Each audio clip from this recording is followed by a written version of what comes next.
Have you ever heard of shoegaze or dream pop mixed with electronic music? If you haven't, probably sounds something like this.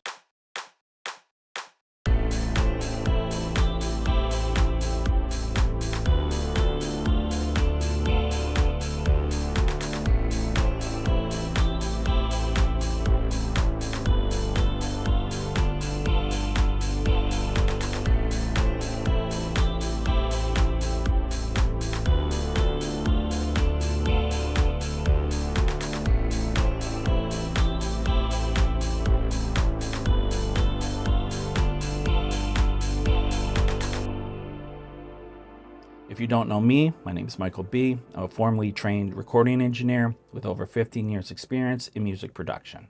Recently, I came up with the idea of pairing up shoegaze and dream pop with electronic music. And what you just heard was just a few loops that I put together that confirms that that combination actually works well together. The more that I experimented with this style, the more interesting loops I found that I was coming up with. So I decided to do a screen capture of each individual loop to show how it was being created, that I could post on the socials to see if this was something that people would be interested in. This video is the first in a series of 9 videos in which I show you how I put together the pad, the overall sound, and also the chord progression that you just heard at the beginning of this video. Before we get started, if you'd like a copy of all the loops for this project, I put a link in the description. It's free of charge. If you know another producer that might be interested, forward the link onto them. Any comments or feedback is definitely welcome.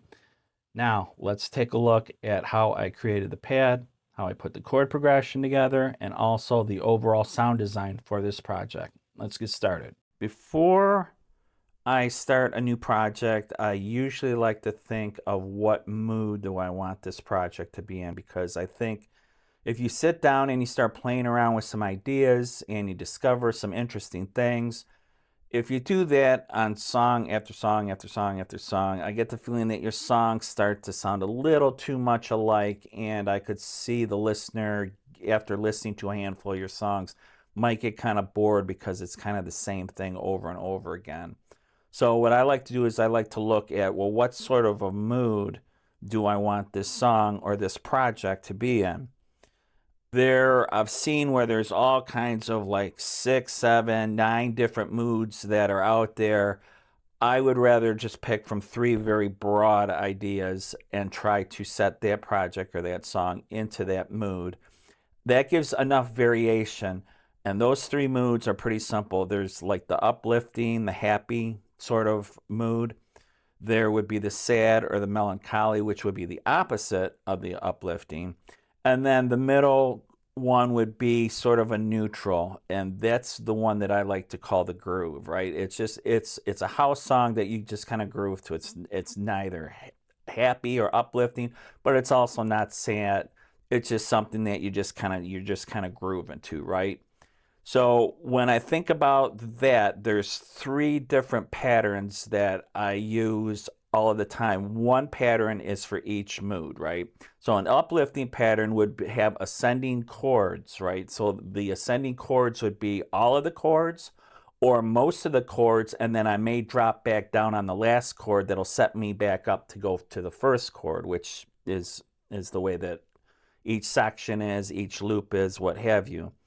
The sad or the melancholy would be descending chords. So you would start with the top chord and then you would work your way all the way down. Or most of those chords would be descending, but there would be one chord at the end that would go up a step, which would set you back up again to start back at the next section of the song or the beginning of the loop. To me, the groove is just a simple 2-chord pattern that it's just up, down, up, down, or down, up, down, up, down, up. I usually like to go with the down, up, down, up, down, up. In this example, for what we're going to do today, I'm just going to come up with a very simple chord progression that is going to be that. Now, the other thing that I always do and I always recommend people do is just pick a key and make all your songs in the same key. It is literally the simplest and easy go-to. You know the key, you know the notes, you're familiar with what notes can get you out of a jam. There's really no real reason. There's a couple reasons, but the only reason to play in another key would essentially be is if you have an instrument or a vocalist that has a limited range in which they can sing or that they can produce notes.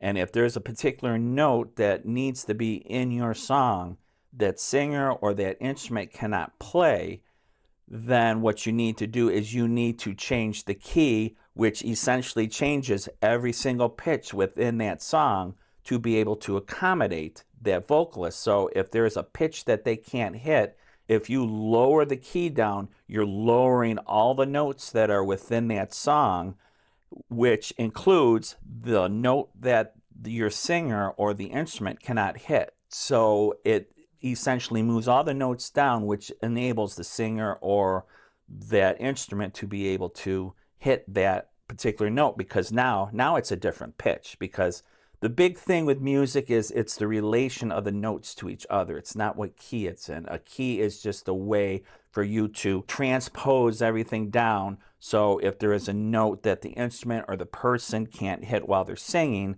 now they can, because all the notes have been moved down and now they're able to hit that note. When you're dealing with a synthesizer, which seems like it has an infinite amount of notes, so you would think, well, then that shouldn't be a problem. But I know that some people, they like to try to get to that lowest note as possible, right?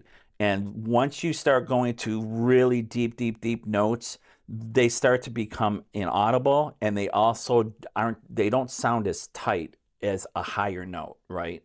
So what they will do is they will pick a key that will allow them to get to the lowest note that they can, but that lowest note still has enough strength behind it. So those people will pick their favorite key to be able to do that. My favorite key is A minor because it's all the white keys on the keyboard. That's the way that I taught myself how to play instruments. I knew very, very little about music theory at the time. Now I know a lot more about it, and yet I still don't even like to think about it when making music, because it's all about the mood and it's how I feel while I'm listening to it. So I don't subscribe to music theory except for just make sure all the notes are in whatever key that you're playing in, and it doesn't matter which note. And whether it's major or minor, that's another argument that I cannot tell if a song is in a minor key and a different song is playing in a major key. I've heard very upbeat stuff. I make my uplifting stuff in A minor, and it doesn't sound sad whatsoever. I've made sad songs in a major key, and it doesn't sound any different. So the only time where that works in effect, a major or a minor key, is if you take one song and you create the song in a major key, and then you take that exact same song and you transpose it into a minor key, and then you A, B both of them together, then yes, you can obviously tell the difference, but nobody listens to music that way. So for me, the real feel is ascending chords, descending chords, and when I want just a good groove going, it's just an up and down, up and down. I don't get too fancy with the chords. It's all very, very simple. And that's pretty much the way that I look at that. The bass lines, again, ascending. I try to have my bass lines ascending to lift the whole song up from the bottom. My melodies, same thing. I try to have those ascending as much as possible without conflicting, because sometimes if your chord progression goes up most of the time and then it comes down one, then the problem with that is sometimes your ascending melodies and your ascending bass lines might conflict with that, but that usually comes with a little bit of tweaking. So in this demonstration, I'm going to give a neutral groove chord progression. So the first thing I'm going to do is just pick a simple pad sound, because that's the easiest thing for me to create chord progressions from. And I'm going to end up tweaking those pad sounds at the end to be able to use for my project. Okay, the dark pad is usually the one that I go to. I do make some changes to it a little bit, but this is usually my go-to for creating the initial chord progression. Now here is generally the way that I make chords all the time. I already set it up for A minor, and all of the light shadings are all within my key. Now if I were to change this, then this would change, but So I know that all the white parts are in the key that I'm doing. I don't have to think about music theory. And as far as chords go, I like to do my chords by the way that they sound. And one just go-to easy chord creation is just to pick a pitch that's within your key and then do every other note that is in your key. Like here's A, we skip B, here's C, we skip D, here's E, we skip F. This would give you, in music theory terms, a triad. I like to add an extra note, which is a seventh.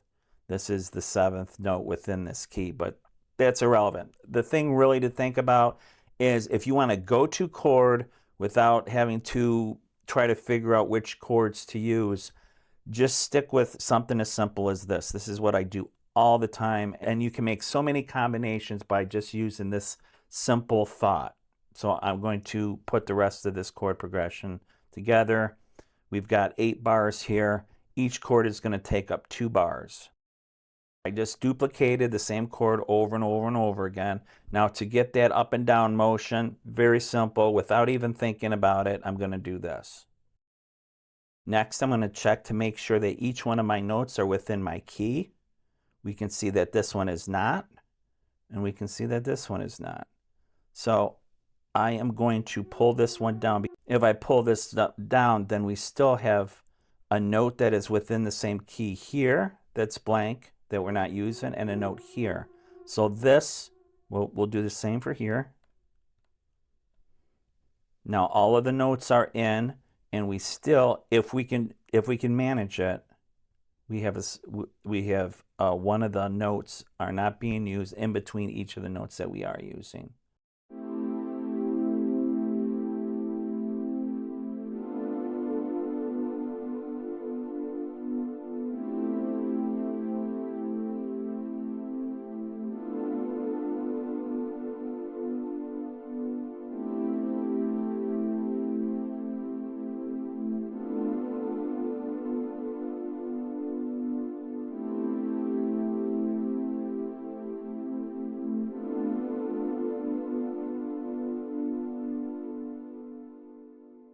Next, I'm going to play around with this sound a little bit. It doesn't sound too bad. I'm using a bunch of effects that are already built in right now that I am going to take out because the stock VSTs that are built in are of a much higher quality than what's built into this. So this is good for playing around to coming up with an initial sound, which this patch sounds nice enough. And this is the chord progression that we're going to use. But I'm going to take all of these off and make sure everything is off. And then I'm going to use the actual effects that are in Studio One. Okay, I'm going to start with the Pro EQ because what I want to do is I want to EQ the sound before it goes into all of the different effects. So if there is a certain frequency that I want to drive harder through all of the effects, I'll be able to accomplish that here. Whether I do that or not, I'm not sure, but I'm just going to put it in place for right now. Okay, the next thing that I'm going to use is I'm going to get the chorus set up because what I'm trying to do is all of the sounds within this genre are supposed to be wide and smooth and spread out. The next is the analog delay. This will give it a little more movement, right? So we're taking the dry sound, we're widening it up, and then this is going to add a little more movement where there's going to be some echo and some modulation and all of that stuff. Next, we're going to add reverberation, and we're going to use the largest hall that we can because we want big ambient. And the very last thing we're going to add is another EQ. So for this particular sound, we're going to use our chorus to give us 100% width. The double chorus is something that I usually like to start out with. We're going to make some changes to this because this isn't exactly what I'm looking for, but for this particular VST, I hadn't found just a very simple chorus setup. So I got the double light chorus is the closest to the end result that I'm looking for. However, we're going to make some changes to this right now. So with the dry sound, we're going to just work primarily on the chorus sound itself to get the initial sound of the pad itself to widen up quite a bit.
Okay, so I just made a few adjustments.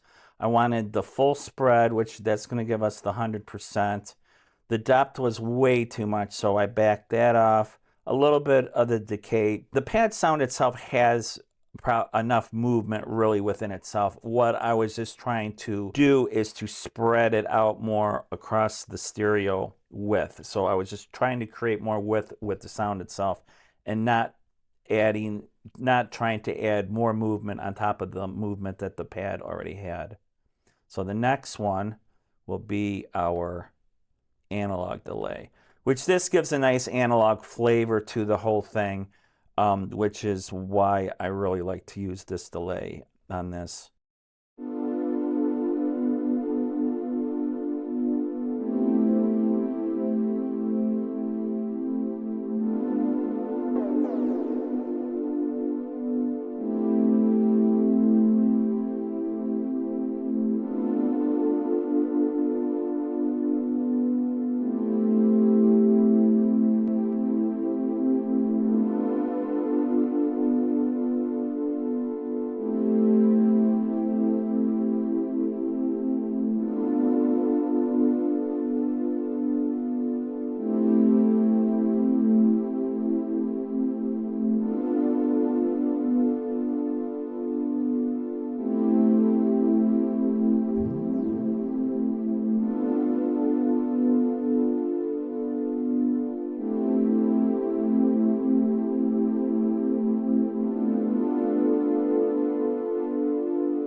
Okay, the effect on this is pretty subtle.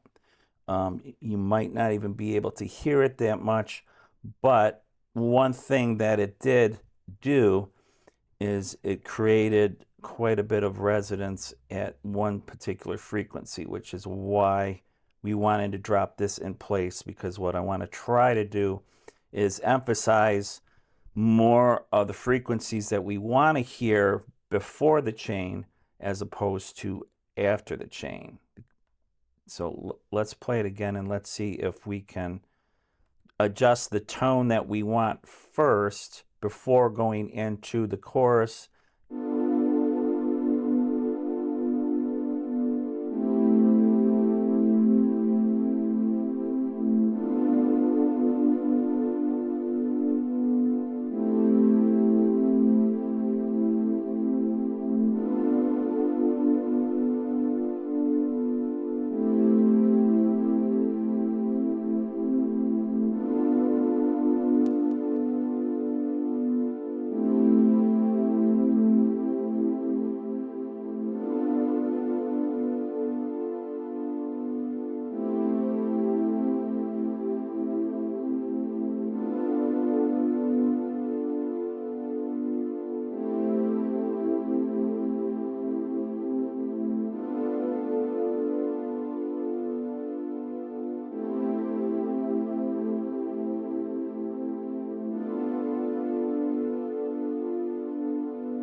So that sort of resonating part, I minimized that with the roll off at 294 hertz, and the slope was 24 decibels per octave.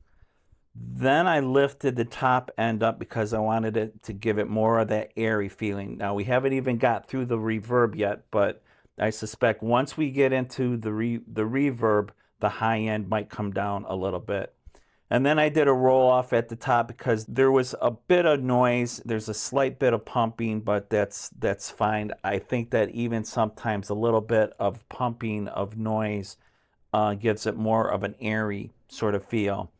I'm rolling it off now because I could have rolled everything off at our last EQ stage, which would have helped, which might have worked.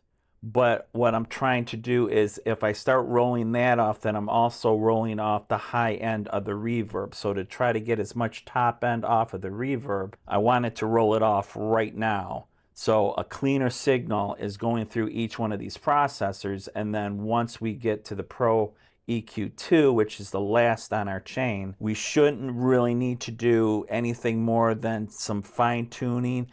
And in some cases, I haven't even needed to use it at all. But this sounds pretty good right now. So let's just go ahead and work on the room reverb next.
Okay, that sounds pretty good.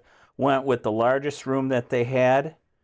I adjusted the mix. I kicked that up almost to 50%. Then I started pulling some of the dampness off. A lot of times I've noticed that if I just keep adding more and more and more to the mix, I'm not quite getting the results that I'm looking for. So once I start hitting the 50% mark, I check my dampness, and then I start reducing the dampness down, which opens up the reverb a little bit more without increasing the mix. I'm not sure why that is, but it always seems to work. So anytime I start to get close to 50%, I start reducing the dampness to try to open up the room a little bit more. And I can usually get it to sound bigger without going too heavily on the wet. So it sounds pretty good to me as is, but I'm going to play around with the Mai Tai a little bit here because I want a little bit of a longer release time. I'm trying to get the notes to melt within each other.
Now I'm going to play around with the analog delay just a little bit more. Now that I have the Mai Tai dialed in, I want to dial in a little bit more to see if I can get a little more movement out of there.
the adjustments that I made, I started to hear more and more resonance as I increased my dry wet. So what I did was I pulled up my low cut to minimize that.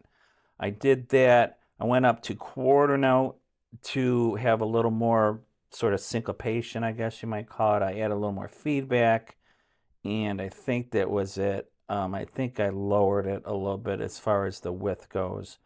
However, as you can see here, that there's a little bit of movement from the synthesizer. There's a little bit of movement coming from this. The chorus spreads it out. The room makes it sound a lot huger. The only final touch I think that I'm going to do this, and I think that we're done. I'm going to tweak the final EQ a little bit. I usually do this because even though something sounds good, sometimes if I start playing around with the EQ at the end, I discover that I can make it sound better with a little more shaping at the end. Other times I will play with it, and it turns out it sounds great as it is. So I'm going to do that now, and then I think we're all set.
And that's it. I think that that's going to be our keeper. A couple things I wanted to note here is I cranked this way up because I wanted to hear the very high note of the chords.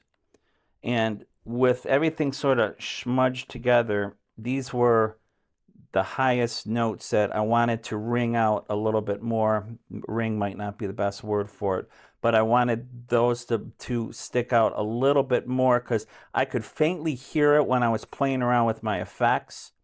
Really faintly hear it, and that's why I thought if I jump in here and add a little more EQ, which as you can see I added a lot more, but see, this is the reason why I wanted to do my cuts down here to clean the initial sound that's going in, still adding a little more top end right here, and then back here really open it up. So you're getting all the effects, you're getting all the different movements within it, and it's a big, huge ambient space.